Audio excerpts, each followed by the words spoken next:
अल्हम्दुलिल्लाह रब्बिल आलमीन वल आक़िबतु लिल मुत्तक़ीन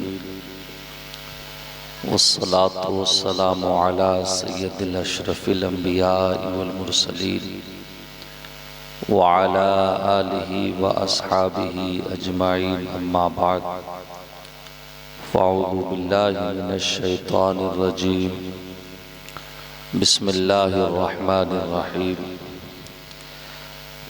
तजतनिबू कबाइर मा तुनहौना अन्हु नुकफ्फिर अन्कुम सय्यिआतिकुम व नुदखिलकुम मुदखलन करीमा।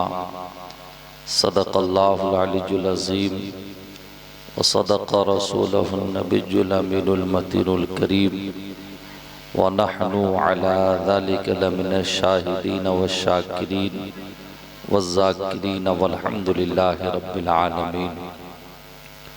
मोहतरम हज़रात, आइए कुछ अर्ज़ो मारूफ से पेशतर हम और आप मिलकर अपने आका व मौला हुज़ूर ताजदार मदीना सुरूर क़ल्ब व सीना जनाब अहमद मुज्तबा मुहम्मद मुस्तफ़ा अरवाह नाफ़िदा सल्लल्लाहु ताला अलैहि वसल्लम की बारगाह गहरबार में हदिया दुरूद पाक का तोहफ़ा पेश करें। पढ़े बावाज़ बुलंद अल्लाहुम्मा सल्लि अला सय्यदना व शफ़ीअना हबीबना मौलाना मुहम्मदिन बारिक वसल्लिम।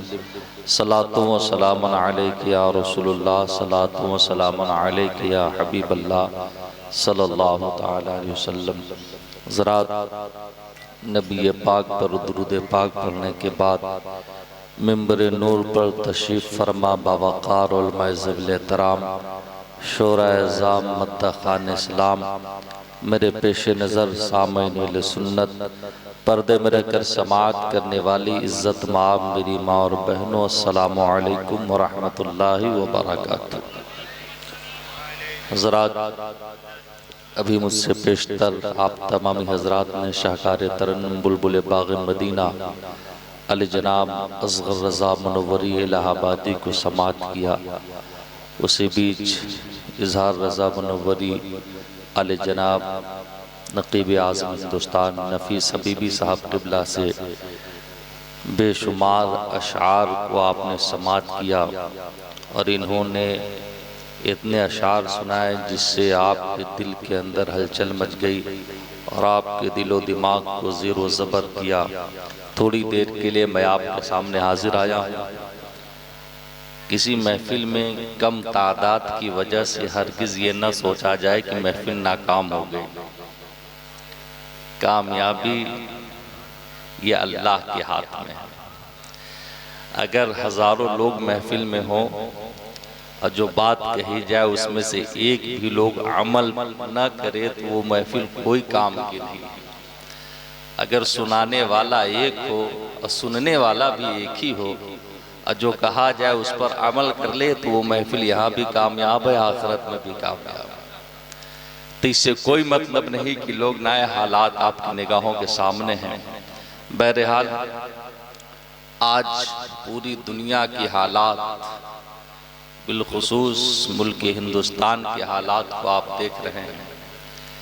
इस हालात को देख करके कौमी मुस्लिम लर्जा है, बेचैन है और बिलखुसूस हमारा नौजवान तबका एक बात को लेकर के मुतफक्किर है और हमेशा इंसानों के अंदर एक सोच पैदा होती है कि दुनिया में हम आए हैं, जिंदगी गुजार रहे हैं, तो हमें ऐसी जिंदगी चाहिए जिस जिंदगी में हमें इज्जत मिले, हमें रुतबा मिले, हमें वक़ार मिले, हमें बुलंदी मिले। चाहे इंसान जिस मकतबे फ़िक्र का हो, जिस मजहब व मसलक का हो, जिस मज़ाहिब का मानने वाला हो, अगर इस ज़मीन पर कदम रख के रेंगने वाला अगर इंसान है तो उसकी सोच है कि हमें इज्जत मिले, हमें वक़ार मिले, रुतबा मिले, बुलंदी मिले। अब इज्जत पाने के लिए इंसान अपने अक्ल के एतबार से सोचता है कि हमें दुनिया में इज्जत कैसे मिलेगी, रुतबा कैसे मिलेगा, बुलंदी कैसे मिलेगी। तो उसके लिए अक्ल इंसानी जो सबसे पहले आज के दौर में फैसला करती है वो ये है कि दुनिया में अगर इज्जत पाना है तो सबसे पहले चीज ये है कि हमें मालो दौलत को हासिल करना होगा। जिसके पास माल है उसी के पास इज्जत है, जिसके पास दौलत है उसी के पास शोहरत है। ये आज का इंसान सोच रहा है, लेकिन इंसानों ने तारीख को भुला दिया है। आज हमने और आपने बेशुमार दौलत कमाई, लेकिन अपने आबा अजदाद की जिंदगी को देखिए। क्या जितनी दौलत हमारे पास है, क्या हमारे बाप दादा के पास इतनी दौलत थी? क्या जैसे मकान में हम रहते हैं ऐसी मकान हमारे बाप दादाओं के पास था? आप कहेंगे नहीं। इंसान दौलत तो इकट्ठा किया, किस लिए? इज्जत पाने के लिए। फिर उसके बाद सोचा कि यार पैसा तो कमा लिया लेकिन इज्जत नहीं मिली, तो फिर उसके अक्ल में, उसके दिमाग में दूसरी बात जन्म लेती है, और वो ये है कि इज्जत पाने के लिए सिर्फ पैसा काफी नहीं बल्कि अच्छा मकान भी होना चाहिए। फिर वो अच्छा मकान बनाता है और फिर उसके दीवारों को एक से एक कलर से मुज़य्यन करता है और उसके जमीन को अच्छे मार्बल से सजाता है। फिर देखता है कि मकान भी बना लिया, पैसा भी हासिल कर लिया, फिर भी इज्जत न मिली। तब उसके दिमाग में तीसरी बात जन्म लेती है, वो ये है कि हमें अच्छी गाड़ी से चलना चाहिए। जब हम अच्छे बाइक पर, अच्छे गाड़ी पर सवार होकर के अपने गांव मोहल्ले में निकलेंगे तो हमारे गांव मोहल्ले के लोग उस गाड़ी पर बैठता हुआ देख करके हमारा एहतराम करेंगे, हमारी इज्जत करेंगे, हमारी ताज़ीम और तौकीर करेंगे। ये इंसान की सोच है। फिर इंसान उस 4 दिन गाड़ी पर सवार होता है, लोग उसको देखना बंद कर देते हैं। अब वो सोचते अब कैसे इज्जत हासिल करे। फिर वो सोचता है कि सिर्फ गाड़ी से नहीं बल्कि उम्दा लिबास भी हमें पहनना होगा। फिर वो उम्दा लिबास की तरफ बढ़ता है और इंसान फिर 100 रुपए मीटर का कपड़ा छोड़ दीजिए, हजार रुपए मीटर का कपड़ा खरीद करके वो कीमती लिबास अपने जिस्म के ऊपर चढ़ाता है। लेकिन इंसान ने देखा कि आज के दौर में हमने मालो दौलत भी इकट्ठा किया, मकान भी बनाया, अच्छी गाड़ी भी हमने इस्तेमाल की, उम्दा लिबास भी हमने पहन लिया, लेकिन बताओ इन सब चीजों को हमने हासिल किया, लेकिन जिस चीज के लिए हासिल की थी उसका नाम है इज्जत। क्या हमने इज्जत को भी हासिल किया? हम हर चीज तो पा लिए, क्या हम इज्जत भी पाए हैं? आप कहेंगे नहीं नहीं, इज्जत हमें नहीं मिल रही है। हम तो सोच रहे हैं गाड़ी में इज्जत है, मकान में इज्जत है और कपड़े में इज्जत है, लेकिन भूल गए अपने बाप दादा की जिंदगी को। तुम कहते हो कि हमें इज्जत नहीं मिल रही है, लेकिन आओ पूछो, इसी मुल्क में हमारे आबा अजदाद रहते थे, उनसे जरा सवाल कीजिए कि बताइए कि इसी मुल्क हिंदुस्तान में आपने भी जिंदगी गुजारी है, लेकिन आपके जमाने में भी कभी ऐसा हुआ है कि लोग आपको देख करके अपनी निगाहें गंदी करते थे, अपनी आंख को मैला करते थे, आपको गलत निगाह से देखते थे? वो कहेंगे नहीं बेटा, हमारे जमाने में हालात तो ऐसी थी कि जब हम किसी गली मोहल्ले से गुजरते थे तो लोग हमारे तकरीम में खड़े होते थे। और बात यहाँ तक है कि अगर उनके यहाँ किसी खानदान में लड़ाई झगड़ा हो जाता तो फैसल के तौर पर अपने पंचायत में किसी और को नहीं बल्कि तेरे दादा को बुलाया जाता था, तेरे बाबा को बुलाया जाता था। क्या किस लिए बुलाया जाता था? तेरे बाप के पास अच्छा पैसा था, तेरे दादा के पास अच्छा मकान था, क्या चलने के लिए उनके पास अच्छी सवारी थी, क्या वो तुमसे अच्छा कपड़ा पहनते थे? नहीं नहीं, बात रही कपड़े की तो हालात देखा है अपने 70 साल के बुजुर्गों से जाकर के पूछ लेना, उनकी जिंदगी ऐसी है। ईद के दिन में आज कोई घर ऐसा नहीं जिस घर का एक एक बच्चा 4-4, 5-5 जोड़ा कपड़ा ना लेता हो, लेकिन हमारे बाप दादा की ईदें ऐसी थी कि एक ही जोड़े पर 5-5 ईदें बिता देते थे। लेकिन उसके बावजूद भी हिंदुस्तान की सरजमी पर अल्लाह ने उनको इज्जत अता किया था कि खैर भी अदब से उनको सलामी ठोका करते थे। लेकिन आज तुम्हें गाली मिल रही है। हालात क्या है? हमने जिस चीज में इज्जत तलाश की है उसमें इज्जत नहीं है। फिर कहेंगे इज्जत है क्या? तो मुसलमानों दर दर के ठोकरे क्यों खाते हो? किसी कौम के पास अल्लाह की किताब कुरान नहीं है, लेकिन कौम मुस्लिम को अल्लाह ने कुरान जैसी अजीम नेमत अता की है। वो कुरान जैसा किताब उसी से सवाल करते हैं, ऐ कुरान, इस जमीन पर हम इज्जत पाना चाहते हैं, हम इंसान बन रहे हैं और इंसानों के दरमियान हम इज्जतदार बन करके जिंदगी गुजारना चाहते हैं। मैं कौन ऐसा काम करूं जिससे इस जमीन पर मुझे इज्जत मिले? तो ये कुरान कहता है, ये किसी आलिम की बात नहीं, किसी मौलवी की बात नहीं, बल्कि मौला करीम की बात है। अल्लाह कह रहा है, अगर कुरान को सच जानते हो, कुरान का एक एक हर्फ तो सच्चा है, अगर उसे तू सच्चा जानता है तो कुरान कहता है, इन तजतनिबू कबाइरा मा तुनहौना अन्हु नुकफ्फिर अन्कुम सज्जियातिकुम व नुदखिलकुम मुदखलन करीमा। लोगों, अगर इज्जत पाना चाहते हो तो इज्जत को मैंने दौलत में नहीं रखा है, मकान में नहीं रखा है, गाड़ी में नहीं रखा है, कपड़े में नहीं रखा है। ए कुरान, फिर इज्जत है कहाँ? का इज्जत गुनाह के कबीरा को छोड़ने में है। अगर तू इस जमीन पर इज्जतदार बन करके जिंदगी गुजारना चाहता है तो उसके लिए सिर्फ एक ही काम करना है कि जो गुनाह कबीरा है उसको तू अपने जिंदगी से दूर कर दे। अल्लाह तेरी जिंदगी को इज्जत से दोबारा कर दे। ये होगा। लेकिन आज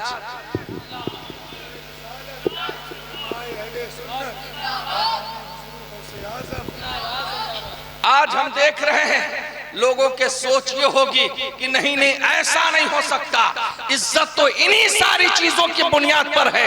भूल गए, अगर तारीख में नहीं आए हो तो आओ, ये गौसे पाक की महफिल है। अरे तू कहता है दौलत की बुनियाद पर इज्जत है, तो दुनिया में बेशुमार दौलतमंद आए लेकिन उनको इज्जत मयसर नहीं आई। तू कितना दौलत कमा सकता है, कितना इकट्ठा कर सकता है? क्या कारून से बढ़ के भी दौलत इकट्ठा कर सकता है? अरे उसके खजाने की चाबियां 60,000 ऊंटों के ऊपर लादी जाती थी। बता, आज एक कमरा भी किसी के पास मालो दौलत नहीं है, लेकिन उनके खजानों की चाबियां 60,000 ऊंटों पर लादी जाती थी। बता, इतना दौलत कौन इकट्ठा कर सकता है? अरे आज किसी के घर में सोने का एक प्लेट भी नहीं होगा, लेकिन फिरौन तो सोने के बेड पर सोता था। बता, उसकी दौलत का क्या मामला होगा? लेकिन फिरौन को इज्जत मिली। अरे शद्दाद बादशाह ने सुना था किसी अंबिया की जबान से कि अल्लाह वो है जिसने जन्नत बनवाई है, तो उसने भी खुद को जन्नत बनवा दिया था। पता उसको क्या इज्जत मिली जिसने दुनिया में जन्नत बनवाई थी? नहीं नहीं, इतना दौलत तू कमा भी नहीं सकता, बल्कि तेरे और मेरे सोच में आ भी नहीं सकता है।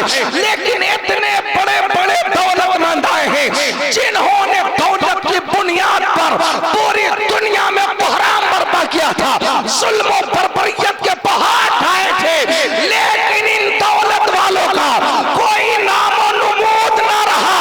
लेकिन हुजूर गौसे आजम को देख लो, जिन्होंने अपने कदमों से दौलत को ठोकर मार दी अल्लाह की रजा के लिए, तो अल्लाह ने उनको इतनी इज्जत दी कि हजारों मील दूर भारतगंज की सरजमी पर उनके नाम के जलसे आज भी सजाए जाते हैं।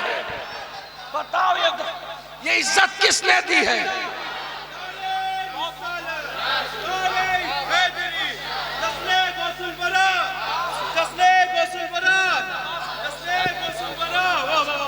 ये शान है। किसने दी इज्जत? ये हकीकी इज्जत अल्लाह के देने से मिलती है। किसने दी हुजूर गौसे आजम को इज्जत? अल्लाह ने दिया। लोग आज में बातिल में सोच रहे हैं कि हालात बस से बदतर है, इज्जत कैसे मिलेगी? इज्जत अल्लाह को राजी करने से मिलेगी। हाँ, अल्लाह को राजी कर दे कि इज्जत मिलेगी। ये मत सोचना कि जिसको दबाया जाए उससे इज्जत खत्म होगी। नहीं नहीं, करबला के सरजमी को याद कर, देखो हालात क्या बने थे। फिक्रे बातिल तो ये थी कि उनके बहन बेटियों और बीवियों के सर से दुपट्टा छीना गया, सिर्फ इस बुनियाद पर कि इनको जलील किया जाएगा। उनके बाल बच्चों को कुर्बान इसलिए किया गया क्योंकि इनको जलील किया जाएगा। हाँ हाँ, उनको कत्ल इसलिए किया गया कि उन्हें जलील कर दिया जाए। और जिल्लत की हर बात में कोई ऐसी ना रही जिसको यजीदियों ने पूरा करने की कोशिश न की। लेकिन बताओ, जिन्होंने दौलत के खजाने खोल दिए थे हुसैन को जलील करने के लिए। आज उस हुसैन को अल्लाह ने इतनी इज्जत दी है कि जिस गली में चला जा उन्हीं के नाम के नारे लगते हैं। अरे पूरी दुनिया में जो सबसे अच्छी जगह है जिसको मसाजिद कहा जाता है, उस मसाजिद के मिंबर पर खतीब मिंबर पर बैठ करके किसी और के नाम का नारा नहीं लगाता, बल्कि आले नबी हुसैन का नारा लगाता है। बताओ ये इज्जत किसने दी है? ये इज्जत अल्लाह ने अता की है। ये कौन दे रहा है? इसलिए जब गुनाह कबीरा को छोड़ोगे तो अल्लाह इज्जत अता फरमाएगा। हाँ हाँ, बात बहुत दूर निकल रही है, लेकिन आइए आपके दिल दिमाग में होगा, क्योंकि वक्त भी कम है। गुनाह कबीरा क्या है जिसको छोड़ने से इज्जत मिलेगी? तो गुनाह कबीरा के फहरिस्त बहुत लंबी है, बहुत तवील है। कुछ मुहक्किकीन ने गुनाह कबीरा की तादाद जो गिनाई वो 700 है, कुछ ने 70। हर मुहक्किकीन की अलग अलग तहकीक है, लेकिन उन्हों में से कुछ लोग ऐसे हैं जिन्होंने कहा कि दुनिया में जितनी भी गुनाह हैं वो सब के सब गुनाह कबीरा है।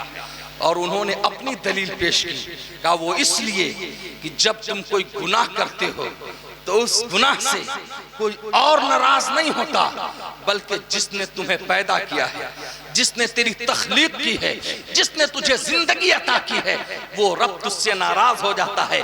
और अगर बंदे से अल्लाह नाराज हो जाए तो उससे बढ़ करके कोई और गुनाह हो नहीं सकता। इस बुनियाद पर कहा उन्होंने कि दुनिया में जितने भी गुनाह हैं वो सब के सब गुनाह कबीरा है। मैं मुद्दे की तरफ आऊंगा, घबराइएगा नहीं कि मैं किधर जा रहा हूं, आप बिल्कुल फिक्र में न रहें। हाँ हाँ, बस बात चलते सुनते जाइए। देख लीजिए, जितने भी गुनाह हैं वो सब के सब गुनाह कबीरा है। आज अगर किसी के दरवाजे पर कोई मेहमान आ जाए, अगर बद्र आलम भाई आप इन्होंने जलसा करवाया और इनके साथ पूरी टीम है, इनके दरवाजे पर अगर कोई मेहमान आ जाए और आने के बाद अगर वो नाराज होकर के चला जाए, बताइए इनको कैसा सदमा लगेगा? ये टेंशन में आएंगे, फिक्र में डूब जाएंगे। अगर किसी के यहाँ किसी का दामाद चला है, समधी चला है, ससुर चला है, और अगर दामाद अगर नाराज होकर के चला जाए ससुर के दरवाजे से, वो ससुर अगर एयर कंडीशन कमरे में सो रहा होगा, बहुत अच्छे गद्दे पर आराम कर रहा होगा, आज के सर के नीचे अच्छी तकिया रखी होगी, लेकिन उससे पूछिए एयर कंडीशन कमरे में रहते हो, गद्दा तुम्हारा बहुत अच्छा है, तकिया तुम्हारे बहुत अच्छे हैं, क्या तुमको नींद आई? तो कहेगा कैसे नींद आ सकती है मौलाना, दामाद दरवाजे से नाराज होकर के चला गया है, रात भर करवटे बदलता रहा लेकिन नींद ना आई। कहा दामाद नाराज होकर चला गया, नींद नहीं आई। कहा क्यों नींद नहीं आई? कहा मुसीबत के वक्त में साथ कौन देगा? यही तो है जो मुसीबत के वक्त में साथ देंगे।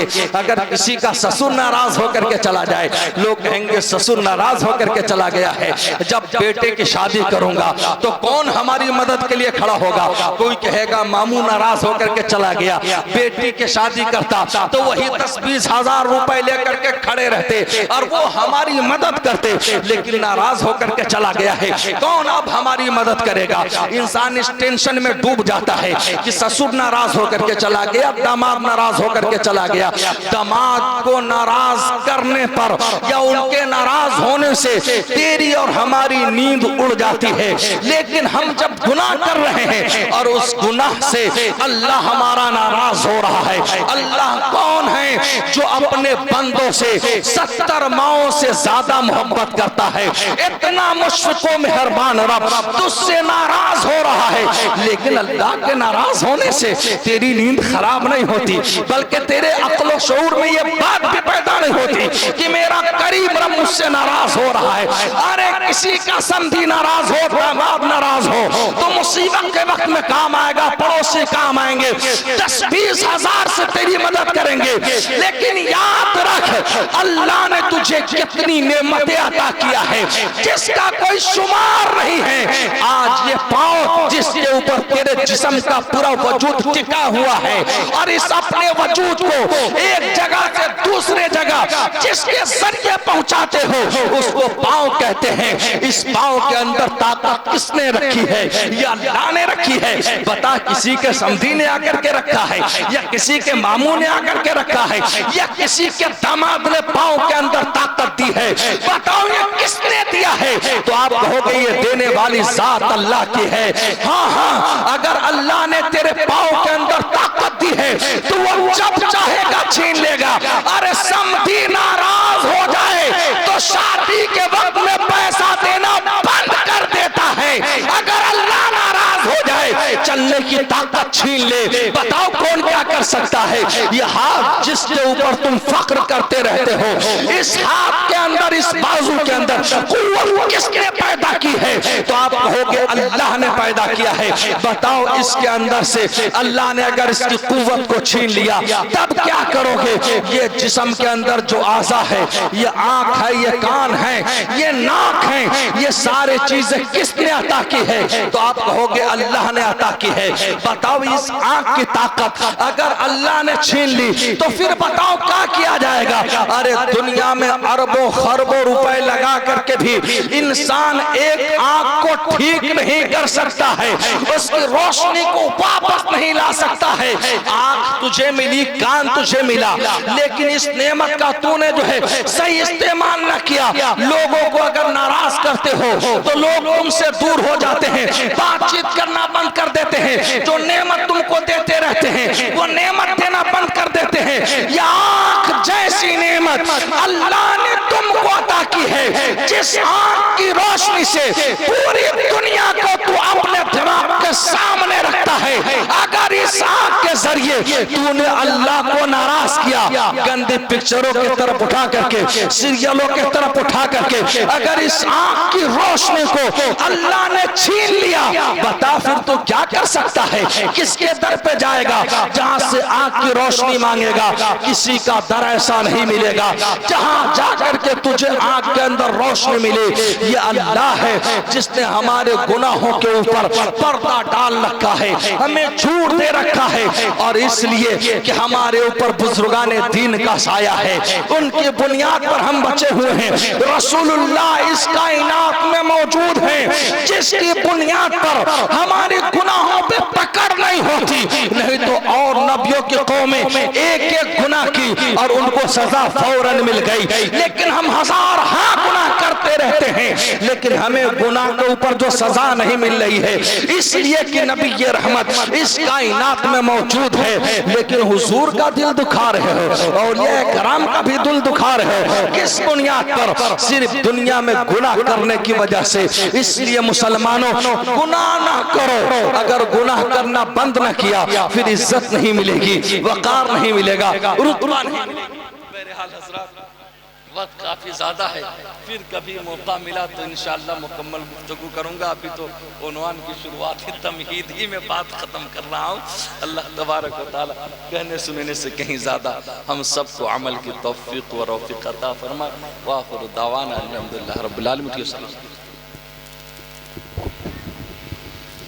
ऐ शहंशाहे मदीना अस्सलातु वस्सलाम। ऐ शहंशाहे मदीना अस्सलातु वस्सलाम। ज़ीनते अर्शे मुअल्ला, ज़ीनते अर्शे मुअल्ला, अस्सलातु वस्सलाम। शहंशाहे मदीना अस्सलातु वस्सलाम। रब हबली उम्मती कहते हुए पैदा हुए, रब हबली उम्मती कहते हुए पैदा हुए। रब हबली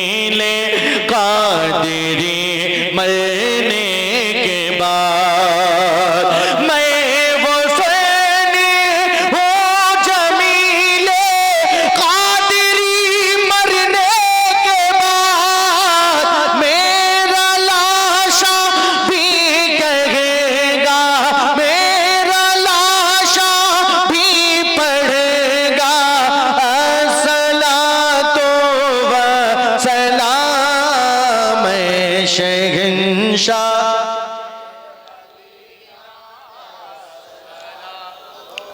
या नबी सलाम अलैका, या रसूल सलाम अलैका, या हबीब सलाम अलैका, सलवातुल्लाह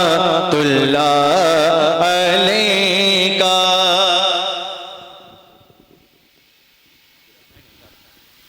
अस्सलातु वस्सलामु अलैका या रसूलुल्लाह, अस्सलातु वस्सलामु अलैका या हबीबल्लाह व अला आलिका व अस्हाबिका या जनाब मुहम्मदुर रसूलुल्लाह सल्लल्लाहु तआला वसल्लम। मौला ताला करीमा का साजा पालनहारा पाक परवरदिगार आलम खल्लाक की कायनात, आगाज़ बज़्म से लेकर आखिर तक जो भी तेरा ज़िक्र व अस्कार किया गया, ना तो मनक़बत पढ़े गए, तकरीरें हुई, मौला ताला सामाईन ने सुना, पढ़ने वालों ने पढ़ा, किसी से पढ़ने में, सुनाने में, सुनने में, जाने अनजाने में कोई भी बेअदबी गुस्ताखी हो, मौला तू इसे अपने फजल व करम से माफ़ अता फरमा। ए मौला इसका अजर व सवाब जो तू हम सब को अता फरमाने वाला है, मौला हम सब के जानिब से हम सब के प्यारे आका जनाब अहमद मुज्तबा मुहम्मद मुस्तफ़ा रूहुल फ़िदा सल्लल्लाहु तआला वसल्लम की बारगाह अक़दस में नज़र कबूल फरमा। हुज़ूर के सदक़े तुफ़ैल से तमाम अंबिया मुरसलीन अलैहिस्सलातु तस्लीम की बारगाह में नज़र कबूल फरमा। मौला हुजूर के बाद हुजूर के तमाम औलाद व अमजाद, तमाम अज़वाज मुतहरात, तमाम सहाबा सहाबियात, बिनात तजबात पंचतन पाक इनके तमाम अफराद की बारगाह में नज़र मौला कबूल फरमा। खुसूसियत के साथ मौला ताला हुजूर पीरे पीरा मेरे मीरा शाह